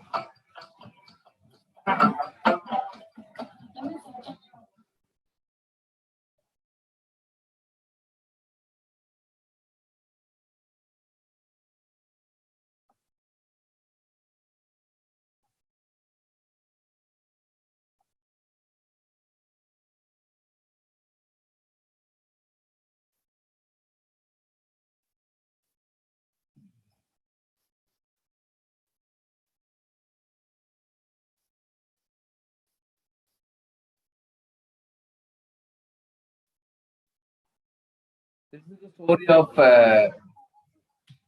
Pani Football Club. As I told you, this help. This is a real story. This is a true story. I cannot say it's a story. So it's happened really in Thailand, in a place called Pani, and they were national champions for 6 years consecutively. It's all because they created something that was not existent. And if you have a dream, dream it and work towards your dream. For that, you have to have goals. You have to set your goals. The goals should be smart goals. What kind of goals they are? They are smart goals. Goals should be specific, measurable, achievable, realistic, and timely. What is specific? Well-defined, clear, ambiguous, unambiguous, and things like that. And who is involved in this goal? What do I want to accomplish when I complete the goal? Where is the goal to be achieved? And when do I want to achieve this goal? And what do I want to achieve? Why do I want to achieve this goal? These are the several questions that need to be answered.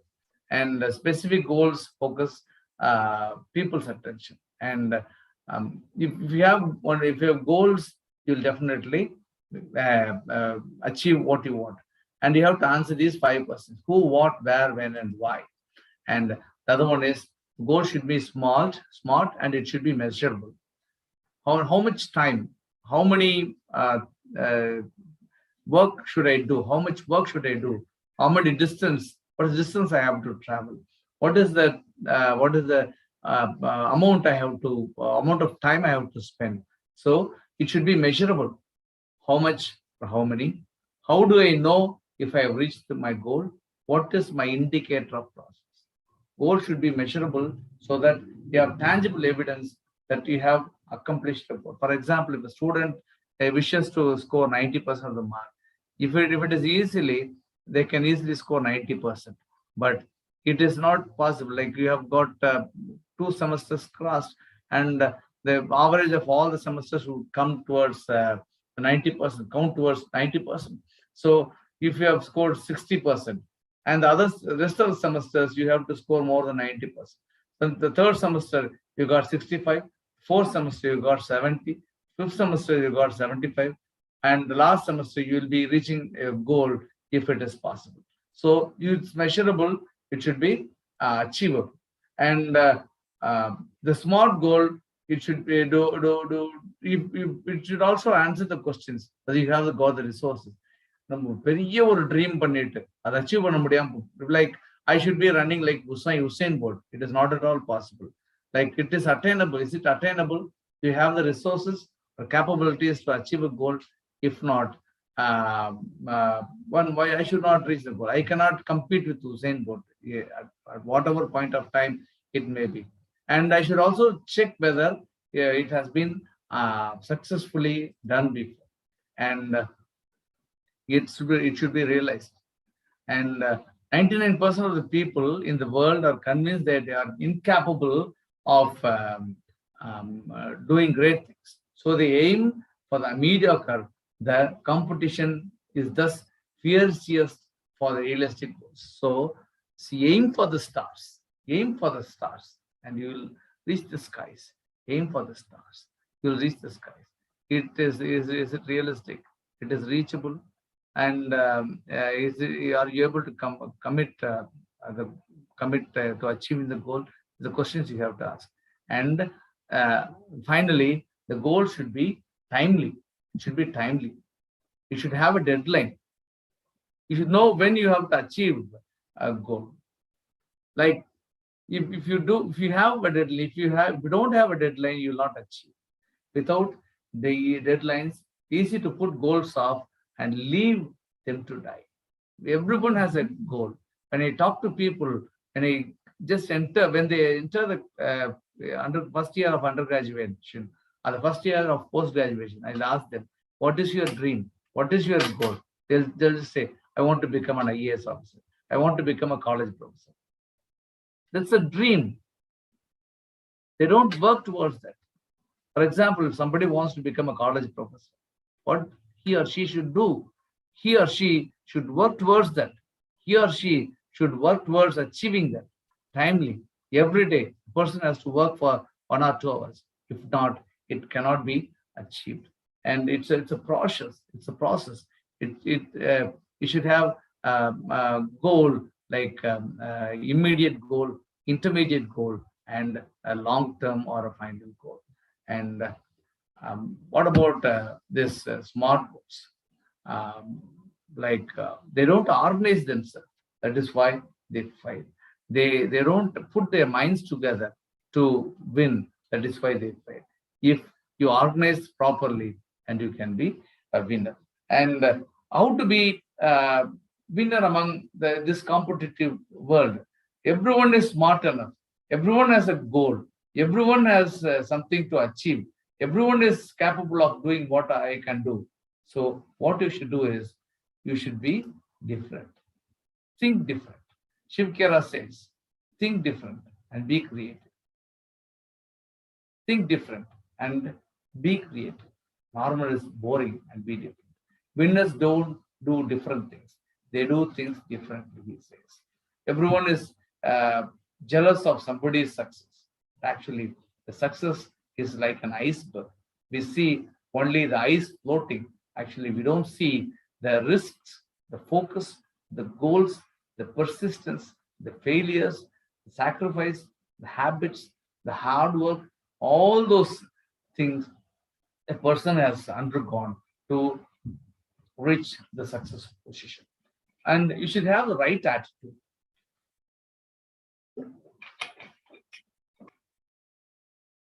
Actually, each and every slide I'm just presenting has a story behind it, but I should be completing the program within 5 to 10 minutes.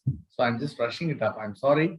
And I just scroll it around so you can be. If you cannot find a way, create one. If you cannot find a way, create one.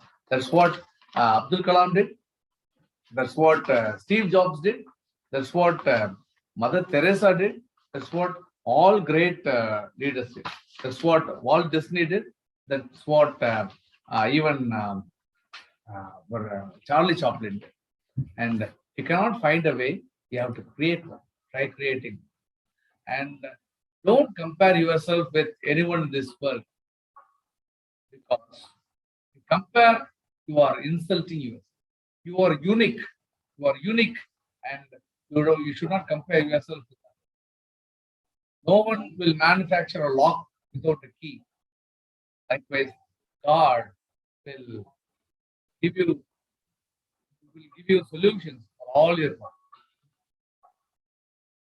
If you miss an opportunity, don't fill the eyes with tears, because it will hide another opportunity in front of you. Have self-confidence. Do it yourself, because no one else will. You want to win, you have to work. You want to eat, you have to earn. So do it yourself. Don't rely on anyone. Do it yourself. Have self-confidence. Perseverance. Hard work is good. Smart work is better. But perseverance is what you need. Do and do again. Your efforts may fail, but never forget to attempt. What most people think winning is and failure is. Actually, a lot of failures will take you to. Usain Bolt is considered as fastest man in the world. He ran 115 seconds in the Olympics. He won 9 Olympic gold medals And those 9 Olympic gold medals, they are won by him by running 115 seconds, which made him win $199 million. For those 2 minutes, around 2 minutes, 115 seconds, he had to train for 20 plus years. That's an investment. And again, I would like to talk about Bruce Lee.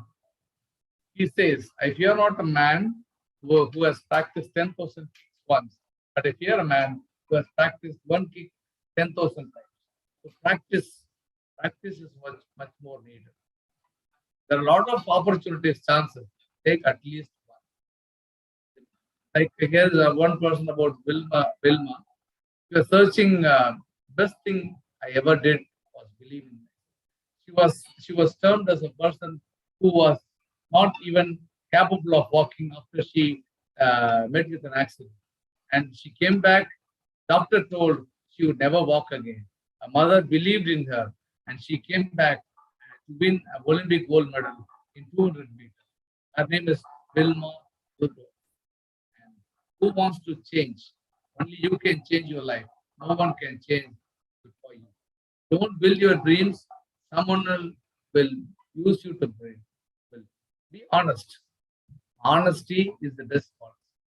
If you're honest, you'll believe yourself.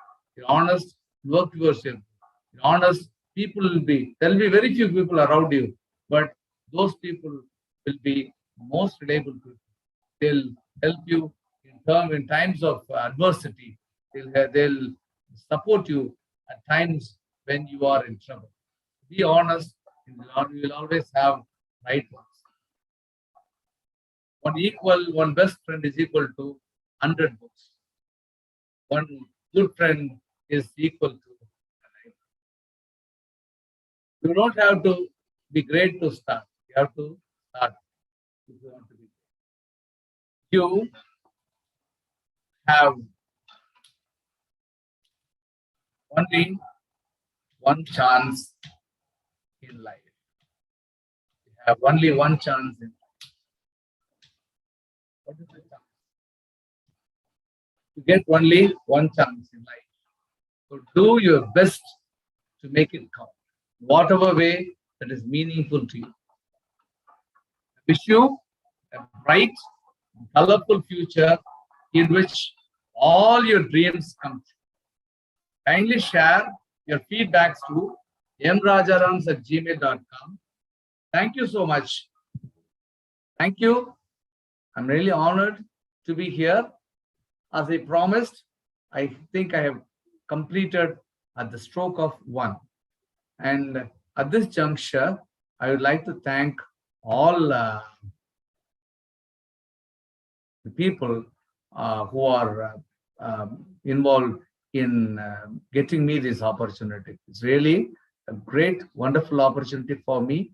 I hope I did my level best to impart whatever I have gained so far.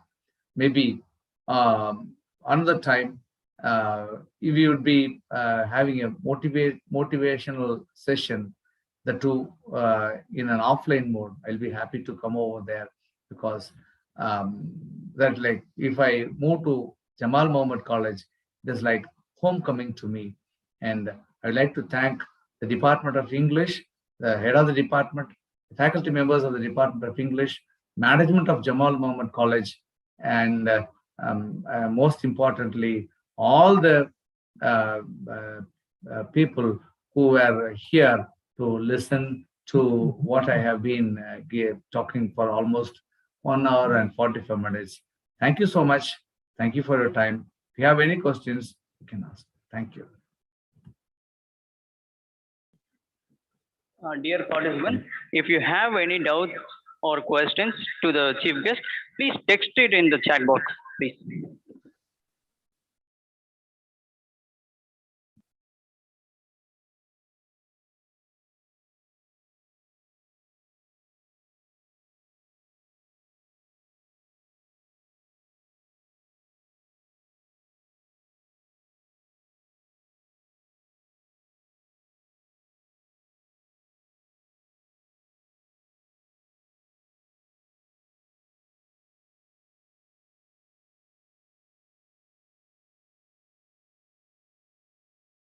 please.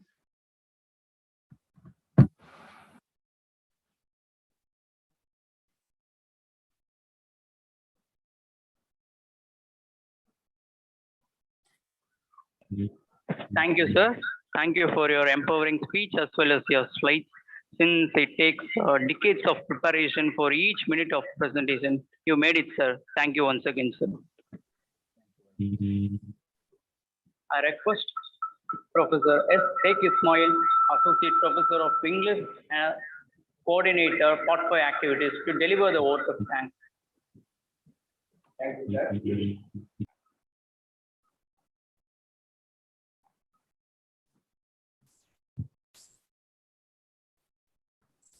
I am very happy to propose a vote of thanks in our national webinar on employability opportunity for students of literature.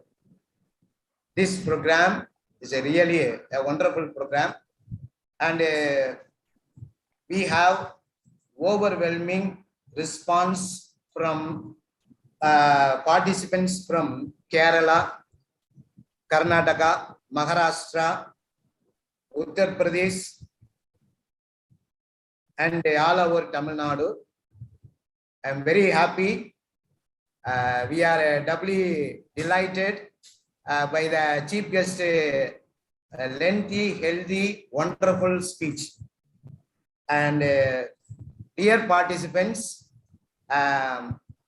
magnanimous management committee members of our college, principal, vice principal, additional vice principal, and the members of management committee, our galaxy of professors of English department in particular, and professors from self-finance of our department, and dear participants.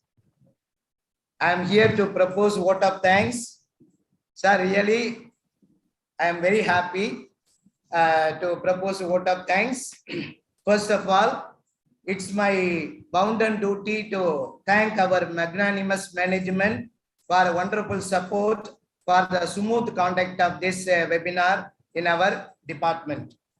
On behalf of organizing committee, we thank our secretary and correspondent of our college, Dr. A.K. Kaja Najimuddin sir,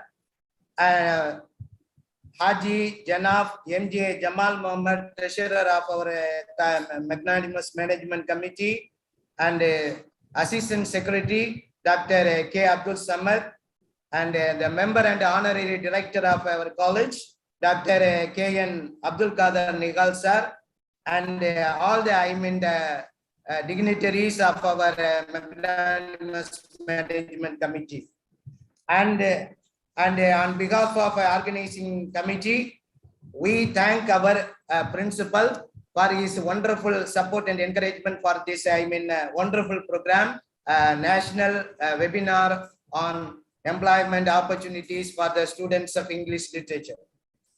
On behalf of organizing committee, I thank our principal, Dr. Ismail Maidin of our college, and he is a role model principal of our college, and we are delighted by his wonderful support and encouragement for this smooth program.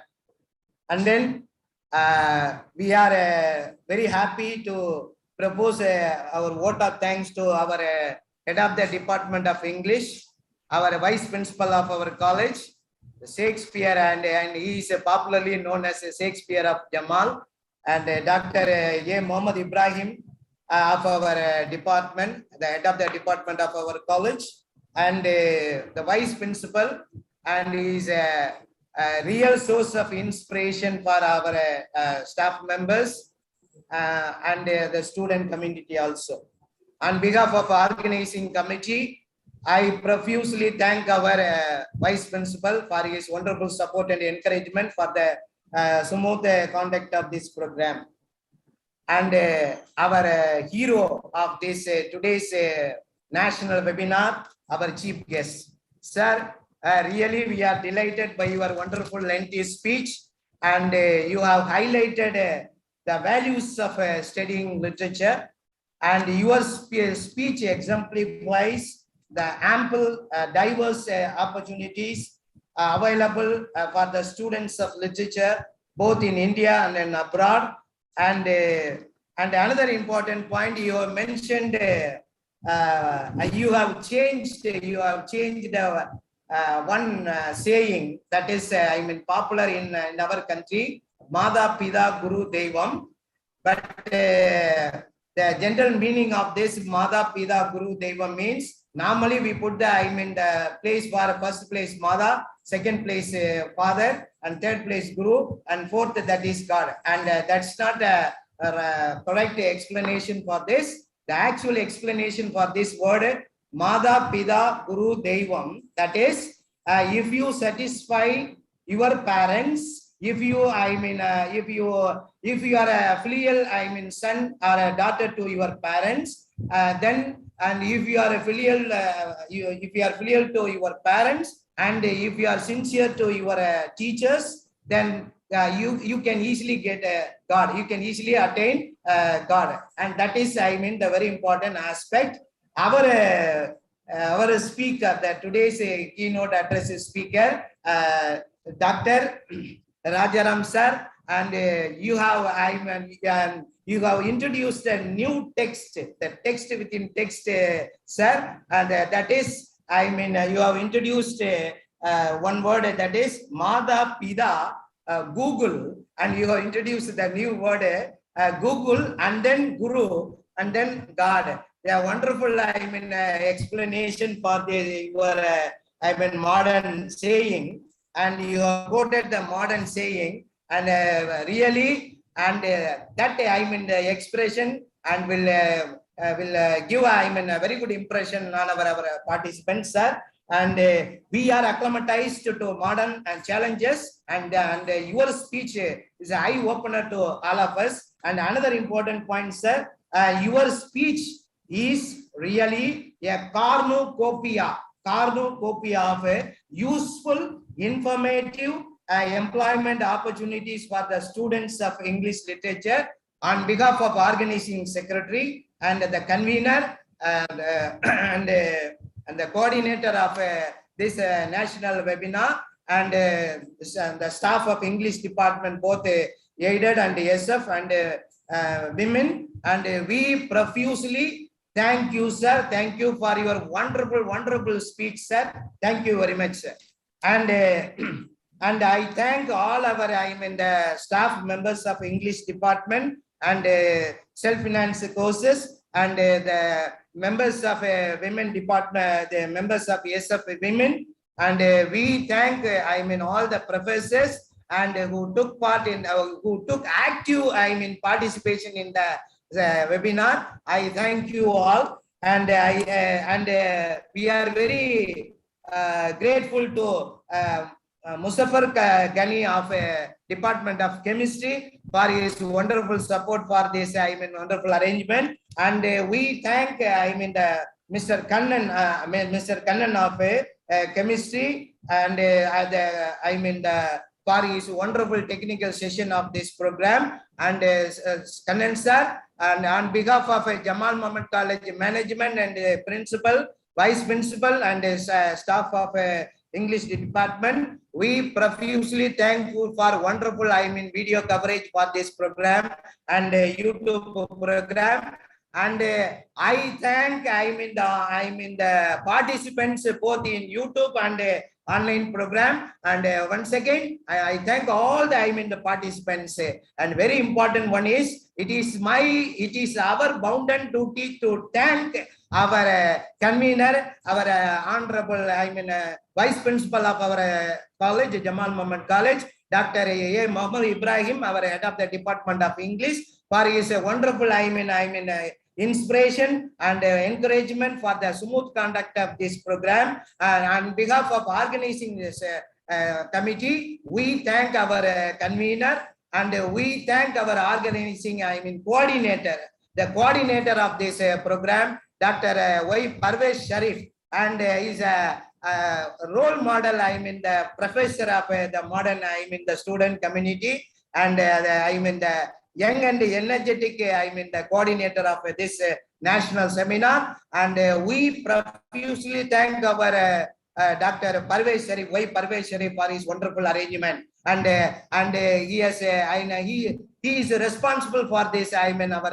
the chief guest, and for this, I mean program. We thank you, sir. And we thank our, I mean, organizing secretary, Professor Mohammed Habib, for his wonderful, I mean, arrangement for this national, I mean, webinar of this program. And I thank, I mean, all the participants from all over India, and the well-wishers of Jamal Muhammad College, the donors of Jamal Muhammad College. And we profusely thank all the, I mean, the participants for this smooth conduct of this program.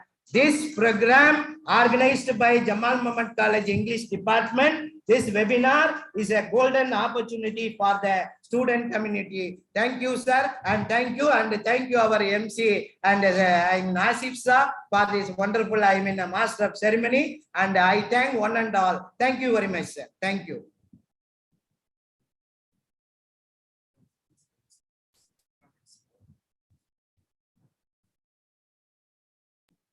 Thank you, everyone. The program is over. Thank you for all.